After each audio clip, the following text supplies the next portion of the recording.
வணக்கம். டிடி டிவியின் இரவு நேர பிரதான செய்திகள். முதலில் தலைப்புச் செய்திகள்.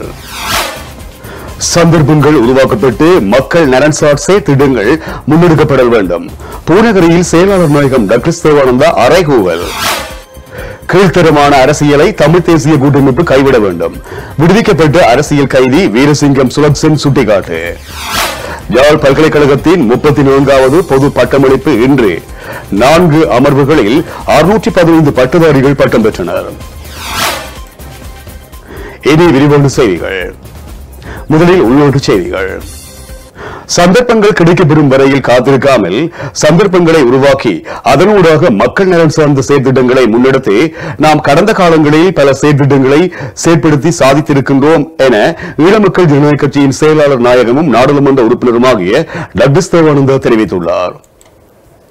இன்றைய தினம் ஈழமக்கள் ஜனநாயக கட்சியின் கிளிநொச்சி மாவட்டம் பூநகரி பிரதேச அலுவலகம் கட்சியின் செயலாளர் நாயகம் டாக்டர் தேவானந்தா அவர்களால் சம்பிரதாயபூர்வமாக நாடாவை வெட்டி திறந்து வைக்கப்பட்டு இதன் பின் உரையாற்றும் போதே டாக்டர் தேவானந்தா இவ்வாறு குறிப்பிட்டுள்ளார். அவர் மேலும் தெரிவிக்கையில், கிடைக்கப்பெறும் சந்தர்ப்பங்களை மக்கள் நலன் சார்ந்த செயற்திட்டங்களுக்காக பயன்படுத்திக் கொள்ளும் அதேவேளை சந்தர்ப்பங்களுக்காக காத்திருக்காமல் காலத்துக்கேற்ற வகையிலும் மக்களுக்கேற்ற விதத்திலும் சந்தர்ப்பங்களை உருவாக்கி அவற்றை உரிய முறையில் பயன்படுத்திக் கொள்ள வேண்டும். யுத்தத்தின் கோரப்பிடிக்குள் சிக்கியிருந்த வடக்கு மாகாணத்தின் மாவட்டங்களில் ஒன்றாகவே நாம் கிளிநொச்சி மாவட்டத்தையும் பார்க்கின்றோம். நாட்டில் ஏற்பட்ட யுத்த சூழல் காரணமாக இந்த மாவட்டத்தில் வாழ்ந்த மக்கள் என்ன நேரத்தில் என்ன நடக்குமோ என்ற அச்சத்துடனும் ஏக்கத்துடனும் வாழ வேண்டிய துப்பாக்கிய நிலை இருந்து வந்தது. ஆனால் யுத்தம் முடிவுக்கு வந்ததின் பிற்பாடு மக்களுடைய வாழ்வியலில் எதிர்பார்க்கப்பட்ட மாற்றங்களோ அன்றி ஏற்றங்களோ நிகழவில்லை. இருந்த போதிலும் கடந்த காலங்களில் நாம் ஆட்சியில் பங்கெடுத்திருந்த போது மக்களுக்கு வழங்கிய வாக்குறுதிகளின் பிரகாரம் நமக்கு கிடைக்கப்பெற்ற அரசியல் பலத்தின் ஊடாகவும் வாய்ப்புகளின் ஊடாகவும் பல்வேறு மக்கள் நலன் சார்ந்த அபிவிருத்திகளையும் செயற்திட்டங்களையும் முன்னெடுத்திருக்கின்றோம். ஆனால் நமது தேர்தலில் வெற்றியை மட்டும் இலக்காக கொண்டு செயற்படுகின்ற தமிழ் தேசிய கூட்டமைப்பினர் நடைமுறை சாத்தியமாகாத பல்வேறு வாக்குறுதிகளை மக்களிடம் வழங்கி அதனூடாக மக்களிடமிருந்து வாக்குகளை அபகரிப்பது மட்டுமன்றி தேர்தல்களிலும் வெற்றிகளை பெற்றிருந்தார்கள். ஆனாலும் அவர்களால் இதுவரையில் சாதிக்க முடிந்தவை எவை என்றும் டாக்டர் தேவானந்தா அவர்கள் இதன்போது கேள்வி எழுப்பினார். யாழ்ப்பாண பல்கலைக்கழகத்திற்கென ஒரு பொறியியல் பீடம் ஒன்று அமைக்கப்பட வேண்டும் என்ற நீண்டகால எண்ணத்தையும் கனவையும் நாம் நினைவாக்கியிருக்கின்றோம். இதேபோன்று செயற்படுத்தவே முடியாது என்று புறந்தள்ளப்பட்ட பல்வேறுபட்ட மக்கள் சார்ந்த செயற்திட்டங்களை முடியுமான வரையில் நாம் செயற்படுத்தி சாதித்து காட்டியிருக்கின்றோம். இதற்கு இப்போது பலரும் உரிமை கோரினாலும் கூட எம்மால் முன்னெடுக்கப்பட்ட வேலை திட்டங்களும் செயற்திட்டங்களும் காலத்தால் மறைக்கப்பட முடியாத வரலாற்று உண்மைகளாக காலம் பதிவு செய்திருப்பதையும் நான் இங்கு சுட்டிக்காட்ட விரும்புகின்றேன் என்றும் டாக்டர் தேவானந்தா மேலும் குறிப்பிட்டுள்ளார். இதனிடையே இன்றைய தினம் திறந்து வைக்கப்பட்டுள்ள கட்சியின் பூநகரி பிரதேச அலுவலகம் ஊடாக இந்த பகுதி மக்கள் எதிர்கொண்டு வருகின்ற பிரச்சனைகள் தேவைப்பாடுகள் தொடர்பில் உரிய கவனம் செலுத்தப்பட்டு அவற்றுக்கான தீர்வுகளை பெற்றுக் கொடுப்பதற்கும் அது மாத்திரமன்று இங்கு வாழ்ந்து வருகின்ற மக்களின் வாழ்வாதாரத்தையும் பொருளாதாரத்தையும் மேம்படுத்தும் எமது செயற்திட்டங்களை நாம் முன்னெடுக்கவும் தயாராகவே இருக்கின்றோம். அது மாத்திரமன்று இந்த பிரதேசம் மட்டுமில்லாது கிளிநொச்சி மாவட்டம் முழுவதிலும் வாழுகின்ற மக்கள் எதிர்காலத்தில் சகல வளங்களையும் பெற்று வாழ வேண்டும் என்பதே எமது நிலைப்பாடு என செயலாளர் நாயகம் டாக்டர் தேவானந்தா அவர்கள் மேலும் குறிப்பிட்டுள்ளார். தமக்கு தாமே விழா எடுத்து தங்களை தாங்களே புகழ்ந்து கொள்ளும் கீழ்த்தரமான அரசியல் செய்வதனை தமிழ் தேசிய கூட்டமைப்பினர் கைவிட்டு எமக்காக தங்கள் வாழ்க்கையையே அர்ப்பணித்து சிறையில் வாடும் அரசியல் கைதிகளின் விடுதலையில் அக்கறை கொள்ளுமாறு வேண்டுகின்றோம் என சிறையில் இருந்து விடுவிக்கப்பட்ட அரசியல் கைதியான வீரசிங்கம் சுலக்சன் குறிப்பிட்டுள்ளார். இன்றைய தினம் யாழ் ஊடக அமையத்தில் நடைபெற்ற ஊடக சந்திப்பிலேயே சுலக்சன் இவ்வாறு குறிப்பிட்டுள்ளார். அரசியல் கைதிகளுக்கு கூட்டமைப்பினரின் பதில் என்ன? தமக்கு தாமே விழா எடுத்து தங்களை தாங்களே புகழ்ந்து கொள்ளும் தமிழக அரசியல் போன்ற ஈனத்தனமான அரசியல் செய்வதனை தமிழ் தேசிய கூட்டமைப்பினர் கைவிட்டு எமக்காக எங்கள் வாழ்வையை அர்ப்பணித்து சிறையில் வாடும் அரசியல் கைதிகளின் விடுதலை விடயத்தில் கொஞ்சம் கரிசனை கொள்ளுமாறு கேட்டுக்கொள்கின்றோம். சிறையில் சொல்ல முடியா வலிகளை அனுபவிக்கும் அரசியல் கைதிகள் போன்றோரால் செய்யப்பட்ட இதயம் கணக்கும் தியாகங்களால் தான் உங்கள் பதவியினும் நாற்காலி அமைந்துள்ளது என்பதனை நினைவில் கொள்ளுங்கள். தமிழ் தேசியத்தினையும் பல உயிர் தியாகங்களினையும் இழிவுபடுத்தி சிங்கள பேரினவாத சக்திகளிடம் தமிழர்களை பேரம் பேசி விற்று தங்களின் சுகபோக வாழ்க்கையை முன்னெடுத்து செல்வதனை கூட்டமைப்பினர் கைவிட வேண்டும். சுமந்திரனின் எஜமான் என கருதப்படும் பிரதமர் ரணில் விக்ரமசிங்கவிற்கு ஏற்பட்ட பதவி நெருக்கடிக்கும் அண்மையில் கஞ்சா போதைப் பொருளுடன் தொடர்புடையவர்கள் என சந்தேகத்தின் பெயரில் போலீசாரால் கைது செய்யப்பட்டவர்களுக்காகவும் துடித்த சுமந்திரனின் சட்ட புலமை, அரசியல் வல்லமை அரசியல் கைதிகள் விடயத்திலும் காணப்படுமா? இன்றுடன் நல்லாட்சி என கூட்டமைப்பினரால் கூறப்பட்ட ஆட்சி 4 வருடங்கள் கடந்துள்ள நிலை, தமிழ் மக்களின் வாக்குகளை பெற்றுக் கொடுத்த கூட்டமைப்பினர் பேசிய பேரம் பெட்டி நிறைய பணம் தானா? தமிழரசியல் கைதிகளின் விடுதலையை தமிழ் தேசிய கூட்டமைப்பின் நாடாளுமன்ற உறுப்பினரும் ஊடக பேச்சாளருமான சுமந்திரனால் ஒருபோதும் பெற்றுக் கொடுக்க முடியாது என்றும் சுலக்சன் பகிரங்கமாக சுட்டிக்காட்டியுள்ளார். அரசாங்கத்தினால் பிணையில் சரி புனர்வாழ்வு சரி பெற்று விடுதலை செய்யப்பட்ட அரசியல் கைதிகள் இப்ப சமூகத்தில் வாழ முடியாத ஒரு சூழ்நிலை உருவாகி இருக்கு. ஏனென்று சொன்னால் தமிழ் தேசிய கூட்டமைப்பின் நீங்கள் குறிப்பிட்ட சுமந்திரனை அவர்கள் மீது பொய்யான வழக்கை புனைந்து அவர்களை மீண்டும் சிறையில் தள்ளும் ஒரு நடவடிக்கையில் காணப்படுகிறது இங்கு. அந்த அடிப்படையில் எமக்கான தீர்வை சுமந்திரன் பெற்றுத் தருவார் அல்லது அவர் வாதாடுகிறார் என்பதை நாம் ஏற்றுக்கொள்ள முடியாது. ஏனென்றால் புனர்வாழ்வு பெற்ற முன்னாள் போராளிகள், அரசியல் கைதிகள் போன்றோர் சமூகத்தில் இயல்பாக வாழ முடியாத ஒரு சூழ்நிலையை தமிழ் தேசிய கூட்டமைப்பின் ஊடக பேச்சாளர் திரு சுமந்திரன் உருவாக்கியுள்ளார். எமக்கான தீர்வை அவர் பெற்றுத் தருவார் என்பதில் நாம் எதிர்பார்க்க முடியாது. தமிழ் மக்களிடம் பொய்யான வாக்குறுதிகளை வழங்கி வாக்குகளை அபகரிக்கும் தமிழ் தேசிய கூட்டமைப்பினரின் கபட நாடகம் தொடர்பாக சுலக்சன் இங்கே கருத்து தெரிவிக்கும் போது, அரசியல் கைதிகள், காணாமலாக்கப்பட்டோர், யுத்தத்தில் கொல்லப்பட்டோர், கணவன் மனைவி இழந்தோர், அனாதரவான பிள்ளைகள் தொடர்பான தகவல் கோவை எத்தனை பேரிடம் தமிழ் தேசிய கூட்டமைப்பு பாராளுமன்ற உறுப்பினர்களிடம் உண்டு? நீங்கள் கூறிய நல்லாட்சி முடியும் முன்னரே எமக்கான தீர்வுகளை தமிழ் தேசிய கூட்டமைப்பினரை பெற்றுத்தர வேண்டும்.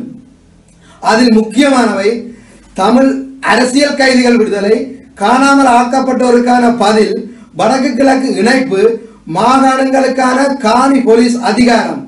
இவற்றை செயற்படுத்த முடியாத சந்தர்ப்பத்தில் சிங்கள பேரவாத சக்திகளிடமிருந்து தமிழ் தேசிய கூட்டமைப்பு எதனையும் பெற்றுக் கொடுக்க முடியாது என சர்வதேச ஊடகங்களை அழைத்து ஐநா சபைக்கு சென்றும் பகிரங்கமாக சர்வதேச சமூகத்திற்கு கூறுவதற்கு கூட்டமைப்பின் ஒட்டுமொத்த பாராளுமன்ற உறுப்பினர்களும் தயாராக உள்ளனரா?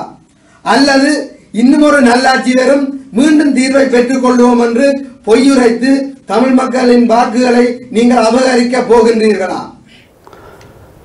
யாழ்ப்பாண பல்கலைக்கழகத்தின் 34வது பொது பட்டமளிப்பு விழா இன்றைய தினம் இடம்பெற்றுள்ளது. குறித்த விழாவின் முதலாவது அமர்வு யாழ் பல்கலைக்கழக வேந்தர் பேராசிரியர் எஸ் பத்மநாதன் தலைமையில் பல்கலைக்கழக கைலாசபதி கலையரங்கில் நடைபெற்றுள்ளது. இதன்போது பட்டதாரிகளுக்கு யாழ் பல்கலைக்கழக துணைவேந்தர் விக்னேஸ்வரன் ஆகியோர் பட்டங்களை வழங்கி கௌரவித்திருக்கின்றார்கள். இதன்போது கலைப்பீடம், பிரயோக விஞ்ஞான பீடம், வியாபார கேட்கைகள் பீடம், முகாமித்துவ கேட்கைகள், வணிக பீடம், விவசாய பீடம், பொறியியல் பீடம், உயர் பட்டப்படிப்புகள் பீடம், சித்த மருத்துவ பிரிவைச் சேர்ந்த 459 பட்டதாரிகள் மற்றும் 156 டிப்ளோமாதாரிகள் என மொத்தம் 615 பட்டதாரிகள் பட்டம் வழங்கி கௌரவிக்கப்பட்டுள்ளமை குறிப்பிடத்தக்கது.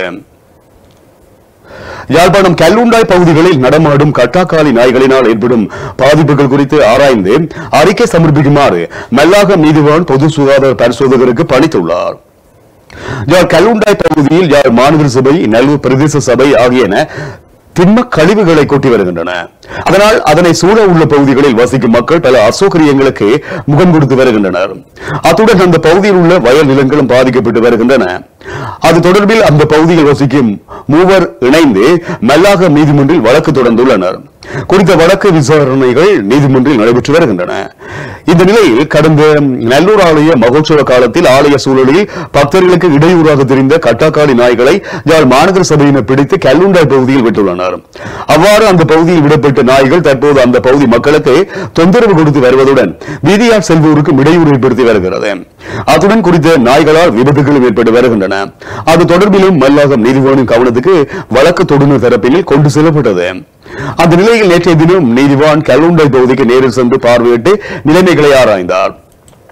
அதுடன் அந்த பகுதியில் திரியும் கட்டாக்காளி நாய்களால் ஏற்படும் பாதிப்புகள் தொடர்பில் ஆராய்ந்து அறிக்கை தருமாறு வலி தென்மேற்கு பிரதேச சபையின் பொது சுகாதார பரிசோதகருக்கு பணித்துள்ளார். அதேவேளை நீதிவானின் வருகையை முன்னரே அறிந்து கொண்ட யாழ் மாநகர சபை ஊழியர்கள் வெடிகளை கொளுத்தி வீசி நாய்களை துரத்த முற்பட்ட போதிலும் அவை பயனளிக்கவில்லை என அந்த பகுதி மக்கள் குறிப்பிட்டுள்ளனர். போலீஸ் திணைக்களமானது கல்விமான்களை கொண்டு தொழில்சார் நிபுணத்துவம் அடைந்த சேவை நிலையமாக வேண்டும் எனவும் அந்த விடயத்துக்கு பொறுப்பான அமைச்சர் என்ற வகையில் அதற்கான நடவடிக்கைகளை மேற்கொள்வதாகவும் ஜனாதிபதி அவர்கள் குறிப்பிட்டுள்ளார். தேசிய போலீஸ் கற்கை நிலையத்தை பட்டம் வழங்கும் தரத்துக்கு உயர்த்த வேண்டும் என்பதுடன் அதற்கான தடைகளை நீக்கவும் நடவடிக்கை எடுப்பதாகவும் அவர் குறிப்பிட்டுள்ளார். கொழும்பு பண்டாரநாயக்க ஞாபகார்த்த சர்வதேச மாநாட்டு மண்டபத்தில் இடம்பெற்ற தேசிய போலீஸ் கற்கை நிலையத்தின் டிப்ளோமா சான்றிதழ் வழங்கும் வைபவத்தில் கலந்து கொண்டு உரையாற்றும் போதே ஜனாதிபதி அவர்கள் இவ்வாறு குறிப்பிட்டுள்ளார். போலீஸ் திணைக்களத்தினை பலப்படுத்துவதற்கும் அதன் சேவைகளை உயர்தரத்தில் வழங்குவதற்கு மேற்கொள்ளப்பட வேண்டிய பல செயற்பாடுகள் கடந்த காலத்தில் தவறவிடப்பட்டுள்ளன. போலீஸ் திணைக்களத்தினை பொறுப்பேற்று 2 மாதங்களே ஆகின்றன. தான் போலீஸ் திணைக்களத்தினை பொறுப்பேற்று 2 மாதங்களே ஆகின்றன. குறுகிய காலத்திற்குள் அதனை பலப்படுத்துவதற்கான பல்வேறு நடவடிக்கைகள் மேற்கொண்டிருப்பதாக குறிப்பிட்ட ஜனாதிபதி அவர்கள் போலீஸ் திணைக்களத்தினை பலப்படுத்துவதற்கான சட்ட திருத்தங்கள் தற்போது மேற்கொள்ளப்பட்டு வருவதோடு தன்னுடைய ஆலோசனைக்கு அமைய புதிய சட்டத்திட்டங்களை உருவாக்கும் நடவடிக்கைகள் சட்டமா அதிபரினால் தற்போது முன்னெடுக்கப்பட்டு வருகின்றன எனவும் குறிப்பிட்டுள்ளார். குற்றங்களை தடுத்தல் மற்றும் பாரதூரமான குற்றங்களை புரிந்த குற்றவாளிகள் தொடர்பில் நடவடிக்கைகளை மேற்கொள்ளும் போது மனித உரிமைகள் என்ற பெயரில் சிலர் அதற்கு எதிராக குரல் எழுப்புகின்றனர். பாதாள உலகத்தினரை இல்லாதொழித்தல், குற்றங்களை தடுத்தல், போதைப் பொருள் கடத்தல்களை ஒழித்தல், பெண்களுக்கு எதிரான துஷ்பிரயோகங்கள், சிறுவர் துஷ்பிரயோகங்கள் உள்ளிட்ட சமூகத்தில் இடம்பெறும் சட்டவிரோத செயற்பாடுகளை தடுப்பதற்காக அவர்கள் தமது குரலை எழுப்புவதில்லை என்பதை சுட்டிக்காட்டிய ஜனாதிபதி அவர்கள் எதிர்வரும் தேர்தல் நடவடிக்கைகளில் சாதகமற்ற நிலையை எதிர்கொள்ள நேரிட்ட போதிலும் நாட்டுக்காகவும் மக்களுக்காகவும் மேற்கொள்ள வேண்டிய தீர்மானங்களை மேற்கொள்ள தாம் ஒருபோதும் பின்னிக்கப் போவதில்லை எனவும் வலியுறுத்தியுள்ளார். உயிர் தியாகங்களை மேற்கொண்டு நாட்டையும் மக்களையும் காப்பாற்றுவதற்கான தமது பொறுப்புகளை நிறைவேற்றும் போலீசாருக்கு பெற்றுக் கொடுக்க வேண்டிய உயர் கௌரவத்தை பெற்றுக் கொடுக்கவும் நடவடிக்கை எடுப்பதாகவும் ஜனாதிபதி இதன்போது குறிப்பிட்டுள்ளார். போலீஸ் திணைக்கள உறுப்பினர்களுக்கான நலன்புரி நடவடிக்கைகளை மேம்படுத்துவதற்காக மேற்கொள்ளப்பட வேண்டிய கொள்கை ரீதியிலான தீர்மானங்களை போலீஸ் திணைக்களம், போலீஸ் ஆணைக்குழு, சட்டமும் ஒழுங்கும் அமைச்சு ஆகியவை இணைந்து கலந்தாலோசித்து துரிதமாக செயல்படுத்த வேண்டும் எனவும் அவற்றை ஒருபோதும் தாமதப்படுத்தக்கூடாது எனவும் ஜனாதிபதி அவர்கள் இதன்போது குறிப்பிட்டுள்ளார். ஒருவர் ராணுவத்திலிருந்து விலகி ஆட்கொலை செய்த பின்னர் அவரை ராணுவ வீரர் என கூற முடியாது என்று பாதுகாப்பு செயலாளர் கேமஸ்ரீ பெர்னாண்டோ குறிப்பிட்டுள்ளார். அவ்வாறானோருக்கு எதிராக சட்ட நடவடிக்கை மேற்கொள்ளப்பட வேண்டும் என்று தெரிவித்த அவர் படை வீரர் எவரேனும் தவறிழைத்திருக்கும் பட்சத்தில் அவருக்கு எதிராக சட்டத்தை நிலைநாட்ட அரசாங்கம் தாங்காது என்றும் குறிப்பிட்டுள்ளார். கொழும்பு நாலந்தா கல்லூரியில் இடம்பெற்ற நிகழ்வு ஒன்றில் கலந்து கொண்டு உரையாற்றும் போதே பாதுகாப்பு செயலாளர் கேமஸ்ரீ பெர்னாண்டோ மேற்கண்டவாறு குறிப்பிட்டுள்ளார். எந்த ஒரு ராணுவ வீரரும் தவறு இழைத்திருந்தால் அவருக்கு எதிராக சட்டத்தை நிலைநாட்ட தயங்கப் போவதில்லை என்று குறிப்பிட்ட பாதுகாப்பு செயலாளர் ஒரு சிலர் ராணுவ வீரர் என்ற பெயருக்கு தவறான அர்த்தம் கற்பிப்பதாகவும் குறிப்பிட்டார்.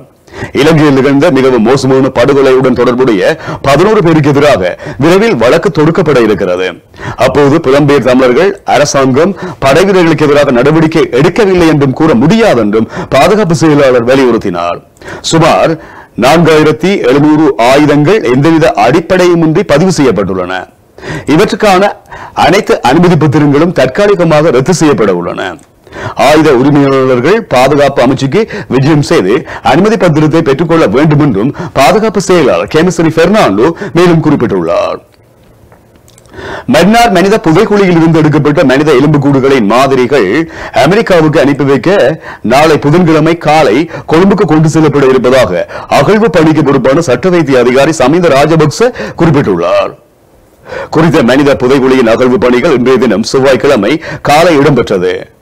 134வது தடவையாக குறித்த அகழ்வு பணிகள் இடம்பெற்றது. இந்த நிலையில் இது விடயம் தொடர்பில் ஊடகங்களுக்கு கருத்து தெரிவிக்கையிலேயே அவர் இவ்வாறு குறிப்பிட்டுள்ளார். குறித்த எலும்புக்கூடுகளின் மாதிரிகள் கார்பன் பரிசோதனைக்கு அனுப்புவது தொடர்பான கலந்துரையாடல் மன்னார் நீதிவான் மற்றும் விசாரணை குழு அதிகாரிகளுக்கு இடையில் இடம்பெற்றது. இந்த நிலையில் நாளை புதன்கிழமை காலை மனித எலும்புக்கூடுகளின் மாதிரிகள் மன்னார் நீதிமன்றத்திலிருந்து கொழும்பு விமான நிலையத்துக்கு பலத்த போலீஸ் பாதுகாப்புடன் கொண்டு செல்லப்பட உள்ளது. விமான நிலையத்திலிருந்து அமெரிக்காவின் புளோரிடாவுக்கு கார்பன் பரிசோதனைக்காக அனுப்பி வைக்கப்படும் என அவர் மேலும் தெரிவித்தார். இதுவரை குறித்த அகழ்வு பணிகளின் போது 300 மனித எலும்புக்கூடுகள் அடையாளம் காணப்பட்ட நிலையில் 294 மனித எலும்புக்கூடுகள் அகழ்ந்தெடுக்கப்பட்டுள்ளன. அவற்றில் 23 மனித எலும்புக்கூடுகள் சிறுவர்கள் உடையது என அடையாளம் காணப்பட்டுள்ளமை குறிப்பிடத்தக்கது. அடுத்த சில நாட்களுக்குள் நாட்டின் பெரும்பாலான பிரதேசங்களில் காலையிலும் இரவிலும் குளிரான நிலைமையுடன் கூடிய வானிலை நிலவும் என வளிமண்டலவியல் திணைக்களம் தெரிவித்துள்ளது. வளிமண்டலவியல் திணைக்களம் இன்றைய தினம் வெளியிட்டுள்ள அறிக்கையிலேயே குறித்த விடயம் தெரிவிக்கப்பட்டுள்ளது.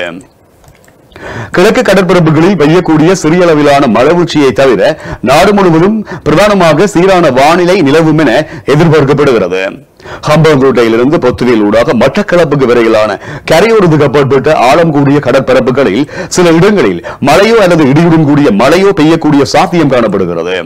ஹம்பாந்தோட்டையிலிருந்து மட்டக்களப்பு ஊடாக திருகோணமலை வரையிலான கரையோரத்துக்கு அப்பாற்பட்ட கடற்பரப்புகளில் பெய்யக்கூடிய சிறிய அளவிலான மழை வீழ்ச்சியை தவிர நாட்டை சூழ உள்ள ஏனைய கடற்பரப்புகளில் பிரதானமாக சீரான வானிலை நிலவும் என எதிர்பார்க்கப்படுகிறது.